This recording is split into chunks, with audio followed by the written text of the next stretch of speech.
Hey everybody, it's Wes with Fundamental Games, here to share with you another tabletop simulator game preview. Today I'm sharing with you Slash and Spells. This is a game by Stephen Schwartz and Floyd Liu. I think he joined a little bit later in the production of it all, but it's good to see the two of them working together. And this game is actually coming live on Kickstarter, I think near the end of March. Probably next Tuesday if they follow the traditional patterns of board games launching on Tuesdays. So we can see here, legend speaks of a relic hidden deep in Mount Combat. A relic so powerful could grant any wish and bend the realm to your will. For a millennium, Mount Combat slept without eruption. Suddenly, molten lava has began flowing. Within it, relics of power emerge into the lands. Heroes from every corner are drawn into the center of battle to claim the relics and wield unimaginable power. Your grand destiny calls. Will you seize it and become victorious, or forge your own grave? So I'm here to talk about 5 things that I like, just based on kind of visualizing and playing through a couple turns and kind of understanding what this game is all about. I have not played a whole game start to finish. I usually like to save that for once I've had some more time invested in it. But I do like to share initial thoughts just on seeing the components and seeing the game laid out on this beautiful digital tabletop. And you can play it live on TTS now if you do have the mod on Steam. But anyway, first thing I like is there is a variable board setup. So when you set up the game, there's going to be different spots on the board. So let's say we set up a 2-player game. There's a bit of randomization to some of the components, which makes each game just a little bit different. I think when you place tokens, you put them in certain spots in the random nature, and so you don't always know what's going to be underneath these encounter tokens, for example, or I think some of these other tokens, you don't exactly know what's under these relic tokens and defense tokens and all that. So there's a bit of surprise in every game. And that makes it fun whether you're playing a 2-player game or a 3 or 4-player game.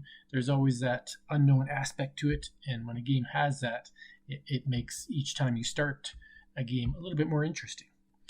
Second thing I like about the game is let's talk about the characters next. So asymmetric characters, there are on this version 1, 2, 3, 4, 5, 6. I don't know if more versions would be unlocked with stretch goals or not, but 6 is plenty of characters to start off a game with.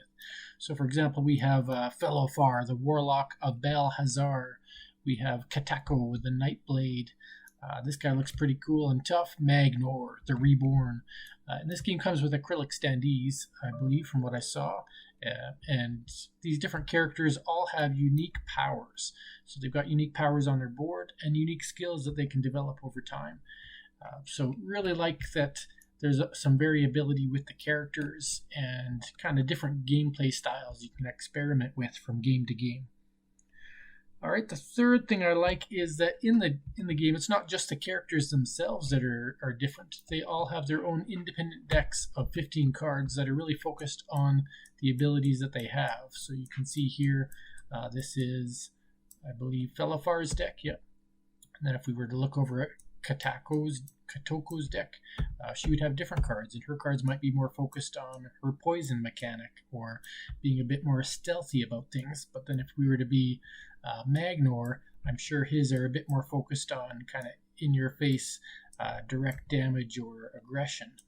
Swap Flies or Shatter Earth.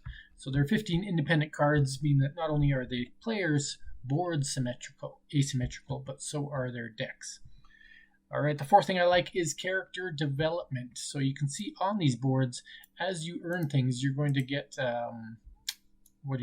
relics and different cubes that will gain you power. So if I were to travel around on this board and I were to end my turn, let's say I'm this Magnor and I happen to end my turn here, I would get to pick up this yellow cube. This yellow cube would go onto the first slot on my board. But if I happen to pick up more throughout the game, what it does is it unlocks my power. So let's say I found miraculously all 4 yellow cubes before other players. I just happened to make that my objective. So what would happen is I could, on the first one I place Taunt on an adjacent hex. Taunt is probably a specific power ability that I have here, right here. So I get to put that on a hex. Next, I could move the Taunt 1 space. So maybe it got used or I wanted to put it somewhere else. Then I could pull a target 2 spaces towards this Taunt. And then finally, I can move a target into range of Magno to the taunt space. And that taunt space allows them to do special things. But if I were to instead focus on Berserk or Raiding, I would get different abilities. I'd have my tree token, or I'd have my rock token. And that's just with this player. I could choose which path I want to develop, or maybe I get a cube or two on each path if I'm fast enough. But if I were Risha the Wild, I'd be developing different things. In this case, familiars, a wolf, a bear, and a trot. And so just each player's development strategy could change from game to game, and you might get thwarted by your opponents because maybe Felifar takes that last yellow cube or takes the red one I was going for, and I might have to change up my strategy. So really like the character development aspect of it. Just choosing which path you want to go up. You can also increase your speed over time, your energy, your health. There's all kind of different things that you can do on your board, which is really cool. And then finally, another thing I like about the boards and the game setup is that when you play a card, you also get to slot it under your board, and that gives you some permanent abilities later in the game. They've got this kind of automated, so when you gain a power, it automatically slots in the one on the left, and if you had 3 already, the one on the right gets discarded. But you can see there that different powers become permanently available if you use certain actions or slots on your turns. So I like that not only you're developing your board, you have your own deck, but also you are deciding how you want to have the bottom slots in your board, which could influence your gameplay or give you a different kind of strategy. So there you have it, a bunch of things that I like about this game. I'd say lastly that I just like the overall replayability that I can foresee in this game, from the different characters to the different board setup to the different decks, because you might not get through all 15 cards in your deck every game, to the development strategies.